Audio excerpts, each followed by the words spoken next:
ராம் ராம், வாழ்க வளமுடன். Voice of காஞ்சி நேயர் அனைவருக்கும் இனிய காலை வணக்கம். நம்ம நினச்ச காரியம் நடக்கணும் அப்படின்னா நம்மளுடைய உடம்பில் 7 சக்கரம் இருக்கிறது தெரியும். அந்த 7 சக்கரங்களில் உள்ளங்கையில் மணிப்பூரகம், இடது தோள்பட்டை, இந்த 2 சக்கரங்களை சரியாக இயக்கினா தடை இல்லாமல் நமக்கு அதிர்ஷ்டம் இருந்துகிட்டே இருக்கும். நீங்கள் நினைக்கிறது நடக்கும், பணம் வந்துட்டே இருக்கும் அப்படின்னா அந்த சக்கரம் 2ம் சரியாக இயங்கணும்.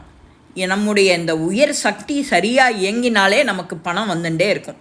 இந்த உயிர் சக்தி தூண்டப்பட்டு சக்கரம் ரொம்ப மிக எளிய பூ பரிகாரம் தினமும் செஞ்சுட்டு வந்தாலே போகிறோம்.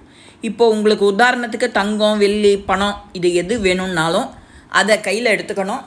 உங்களுக்கு மல்லிகைப்பூ உதிரியாக இருந்தாலும் சரி, கட்டினதாக இருந்தாலும் சரி, நீங்கள் சொல்கிறத மனசில் நினச்சிண்டே ஒரு பேப்பரில் எழுதிக்கலாம்.